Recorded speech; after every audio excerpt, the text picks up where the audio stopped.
आज मौसम चिसो चिसो छ। चिसो मौसममा चिज खानुको मजा नै छुट्टै छ। चिज त खाने तर केमा हालेर खाने भन्ने कुरा हुन्छ। सबभन्दा बेस्ट भनेको त अब पास्तामै हो चिज खानलाई।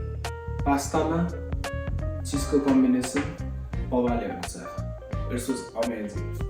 न्याप सस भन्दा चाहिँ क्रिम ससमा चाहिँ चिजको कम्बिनेसन्स अझै बवाले हुन्छ। Next level. आज म क्रिमी चिकन पास्ता बनाउन गएको छु, त्यो पनि फेटाचिनी पास्तामा।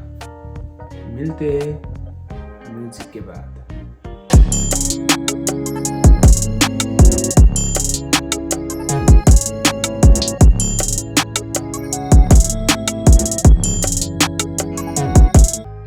Welcome to my YouTube channel कुकुजितु। आज चाहिँ हामी क्रिमी चिकन फेटाचिनी पास्ता बनाउन गइरहेको छ। कसरी बनाउने हामीलाई चाहिँ पास्ताको लागि चाहिँ 100 ग्राम चिकन चाहिन्छ। त्यसबाट चाहिँ म 100 ग्राम मात्र युज गर्छु है।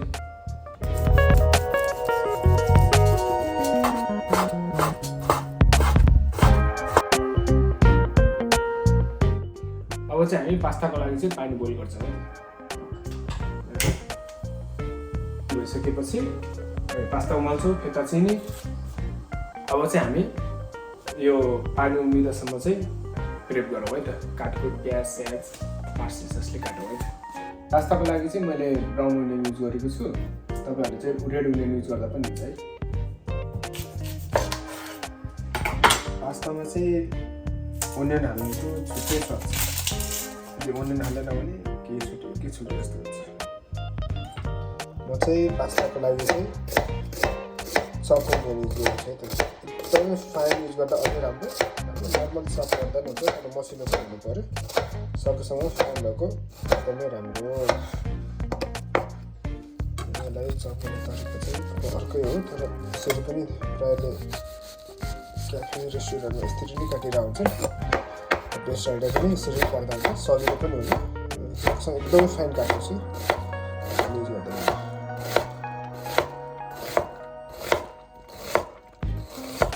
ओनियन चाहिँ एकैचोटिमा फाइन गर्नुपर्छ है जहिले पनि।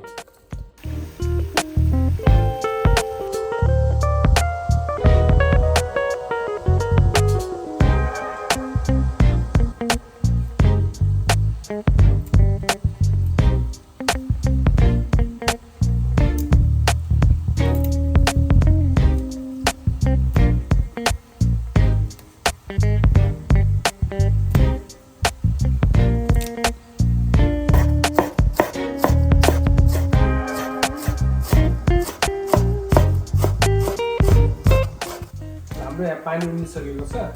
थोरै सल्ट टेस्ट, थोरै ओलिभ ओइल। अब चाहिँ हामी फेटाचिनी उमाल्न गइरहेको छौँ। त्यसलाई चाहिँ हाम्रो फेटाचिनी भन्छ है।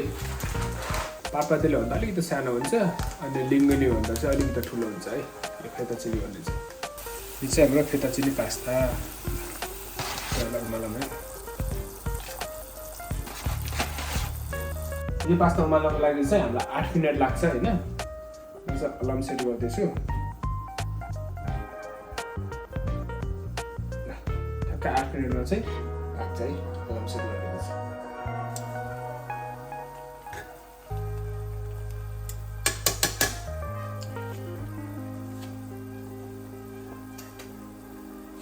हाम्रो पास्ता बोइल भएर रेडी भइसकेको छ। यसलाई हामीले अब ड्रेन गर्छौँ।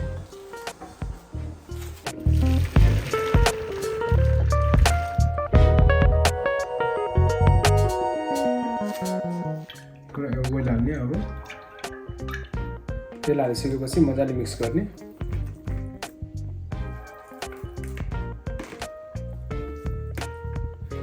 अब हामी सबै चिज रेडी भइसक्यो। हाम्रो मिजानको हाल्ने सबै रेडी भइसक्यो। अब चाहिँ हामी पास्ता पकाउने है त। हाम्रो प्यान तातिसकेको छ। ओलिभ ओइल पहिला मजाले। ओलिभ ओइल हाल्दा चाहिँ कन्जुस नगर्नु, मजाले हाल्नुपर्छ।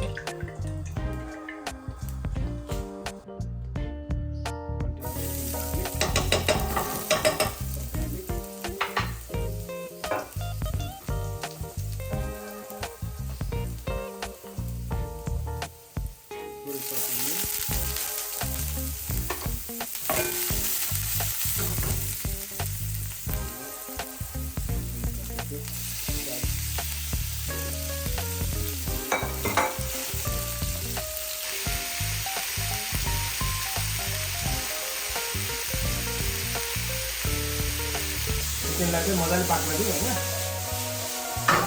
मजाले चिकन पकाउँ त्यसपछि क्रिम हाल्नुपर्छ चिकन पाक्नु सल्ट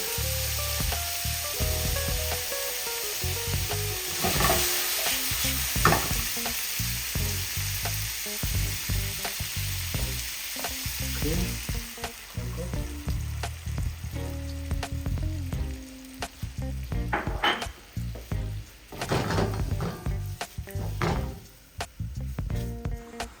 क्रिमलाई मजाले पाक्न दिउँ अनि पातलो छ अलिकति ठिक भएपछि त्यसपछि हामीले पास्ता र पार्मेसन चिज हालेर फिनिसिङ गर्छौँ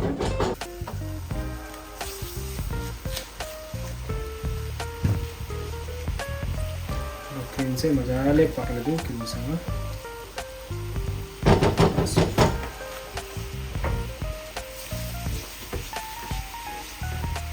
अब चाहिँ पास्ता हालौँ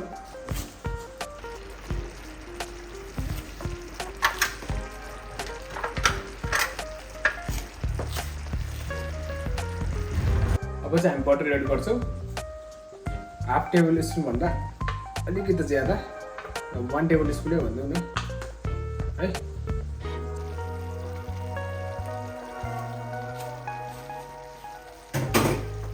त फाइनल हामीले पार्मेसन हालेर सिद्धाउँछौँ पार्मेसन चिज जति चाहिन्छ तपाईँहरूले त्यति नै हालेर हाल्नुहोस् है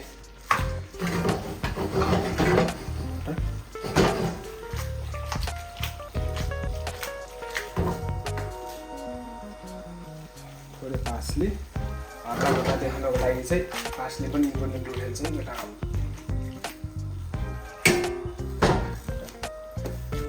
हाम्रो पास्ता रेडी भइसकेको छ यसलाई अब प्लेटिङ गरौँ है त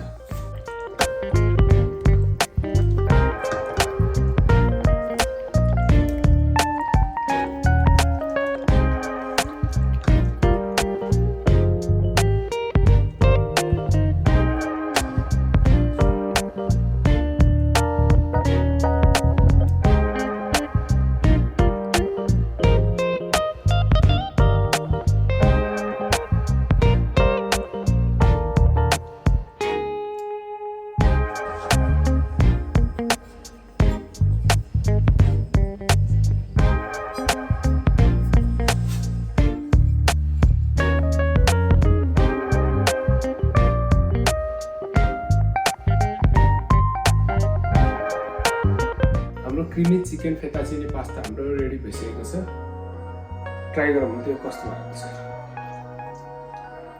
क्रीमी छ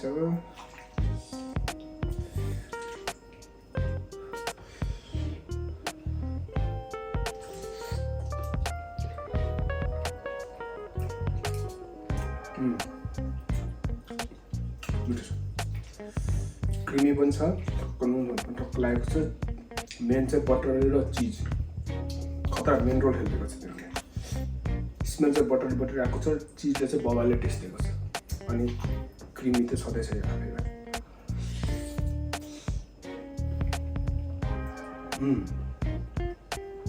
पानी आउँछ भित्रमा मैले भन्दै थिएँ नि चिजको यसमा चाहिँ क्रिममा चाहिँ चिजको चाहिँ कम्बिनेसन चाहिँ बबाले हुन्छ तपाईँहरू पनि कुनै पनि इटालियन रेस्टुरेन्टहरूमा जानुभयो भने चाहिँ लाइक क्रिमी चिज साथै चाहिँ म मेन रिकमेन्ड गर्ने के भन्दाखेरि अल्फ्रेडो पास्ता क्रिमी चिकन नै हो अनि हजुरको अरू कार्बोनारा अर्डर गर्नुहोस् त्यो पनि क्रिम बेसमै हुन्छ अनि चिज र बटर तिनीहरूले हालिदिन्छ पप्पाले कम्बिनेसन हुन्छ तपाईँहरूलाई पनि मनपर्छ मेरो पनि फेभरेट हो यो रेसिपी तपाईँहरूले नि घरमा ट्राई गर्नुहोस् तपाईँको मेम्बरहरूलाई पनि बनाएर खुवाउनुहोस् अनि मेरो भिडियो मन परेन तपाईँहरूले प्लिज सब्सक्राइब गरिदिनु होला लाइक गरिदिनु होला अनि सेयर पनि गरिदिनु होला अनि यो भिडियो हेर्दैकोमा थ्याङ्क यू सो मच